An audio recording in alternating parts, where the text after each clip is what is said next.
bombastic side-eye, criminal offensive side-eye.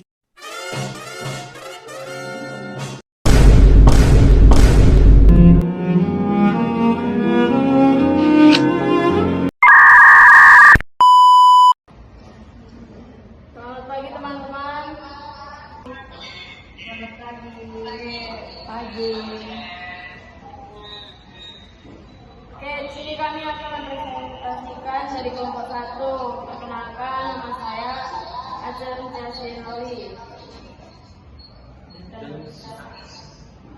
Dan nama saya Triawan Nofrenta Sendiri. Baik, yang pertama A. Pengertian bahasa kesatuan. Secara yuridis, bahasa Indonesia lahir pada tanggal 28 Oktober 2028. Pada saat itu, para pemuda dari berbagai pelosok Nusantara berkumpul dalam kesepakatan lembaga dan bergerak. 1. Pemuda dan Putri Indonesia mengangkat bukti padana nomor 1. Tanah air Indonesia. 2. Kami putra dan putri Indonesia memiliki berbangsa yang satu, bangsa yang Indonesia. 3.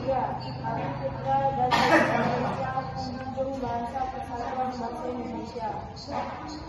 Berikut beberapa bahasa persatuan telah berfungsi secara efektif sebagai alat komunikasi antar suku, antar daerah, dan bahkan berbudaya. A. Kedudukan dan fungsi bangsa Indonesia. Bahasa Indonesia adalah bahasa resmi Republik Indonesia dan bahasa persatuan bangsa Indonesia. Bahasa Indonesia yang memiliki peran yang sangat signifikan sebagai alat komunikasi dalam berkehidupan bermasyarakat, berbangsa, dan bernegara. B. Fungsi bahasa Indonesia sebagai bahasa nasional dalam kedudukannya. Sebagai bahasa nasional, bahasa Indonesia memiliki beberapa fungsi, yaitu 1. Simbol kebanggaan bangsa. 2. Lembaga identitas nasional. 3. Alat berhubungan. 4. Alat pemersatu bangsa. C. Fungsi bangsa Indonesia sebagai bahasa negara, yaitu kedudukan dan fungsi bahasa Indonesia sebagai bahasa negara sama saja dengan bahasa nasional atau bahasa kesatuan. Artinya bahasa negara merupakan bahasa primer dan baku yang acak sekali digunakan pada kesempatan yang formal. 1. Bahasa Indonesia sebagai bahasa resmi kenegaraan. Kedudukan pertama dari kedudukan bahasa Indonesia sebagai bahasa negara dibuktikan dengan digunakannya bahasa Indonesia dalam naskah Proklamasi Kemerdekaan RI 1945. Mulai saat itu dipakailah bahasa Indonesia dalam segala upacara, peristiwa, dan kegiatan kenegaraan, baik dalam bentuk tulisan maupun tulis. 2. Bahasa Indonesia sebagai alat pengantar dalam dunia pendidikan. Kedudukan kedua dari kedudukan bahasa Indonesia sebagai bahasa negara dibuktikan dengan pemakaian bahasa Indonesia sebagai bahasa pengantar di lembaga pendidikan dari taman kanak-kanak. Maka materi pelajaran yang berbentuk media cetak juga harus berbahasa Indonesia. Selanjutnya akan dilanjutkan oleh rekan saya, Evan.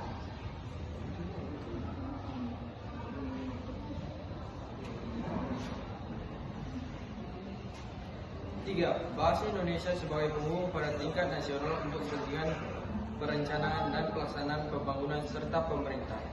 Kedudukan ketiga dari kedudukan bahasa Indonesia sebagai bahasa negara dibuktikan dengan digunakan bahasa Indonesia dalam hubungan antar badan pemerintah dan penyebar luas informasi kepada masyarakat.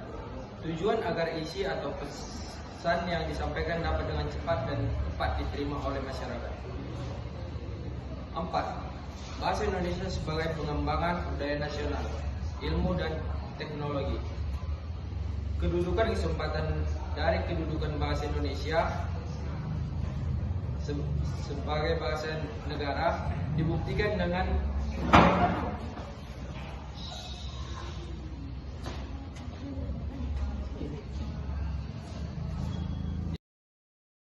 Huh?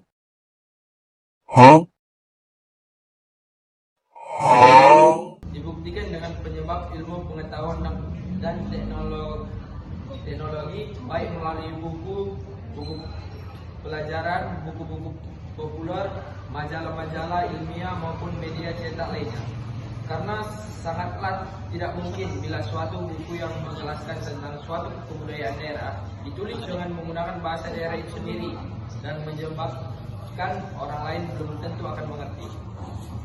D. Kedudukan dan fungsi bahasa daerah. Kedudukan dan fungsi bahasa daerah. Bahasa yang berkembang di dalam wilayah Indonesia sangatlah banyak. Hampir setiap daerah memiliki bahasa sendiri, seperti Jawa, Sunda, Madura, Bali, Bugis, Makassar, Batak, Papua, dan lain-lain. Berikut bahasa daerah memiliki fungsi sebagai berikut.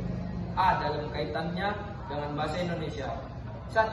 Sebagai pendukung bahasa nasional. 2. Bahasa pengantar di sekolah dasar di daerah tertentu pada tingkat permulaan untuk pelancaran pengajaran bahasa Indonesia dan mata pelajaran lainnya. 3. Alat pengembangan dan pendukung kebudayaan. Oke, selanjutnya akan dibacakan oleh teman saya, Marco.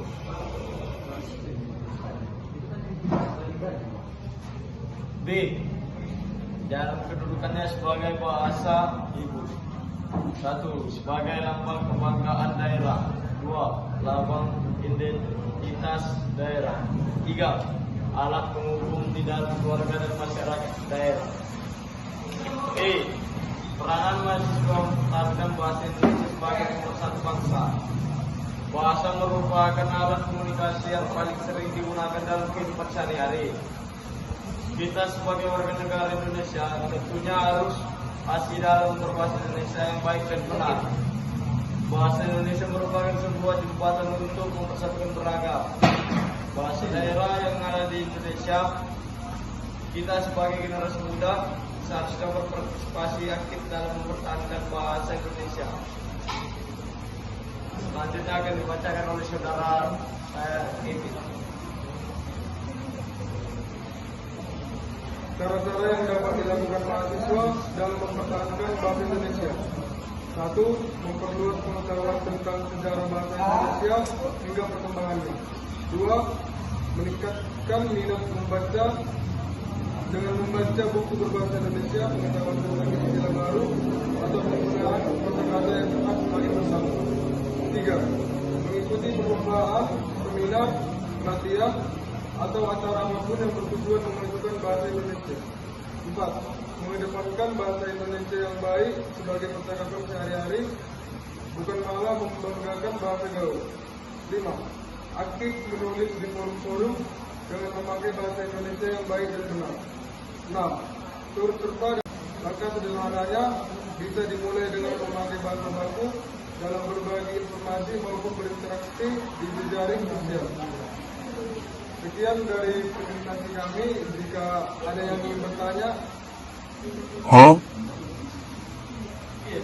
lebih baik undang saja.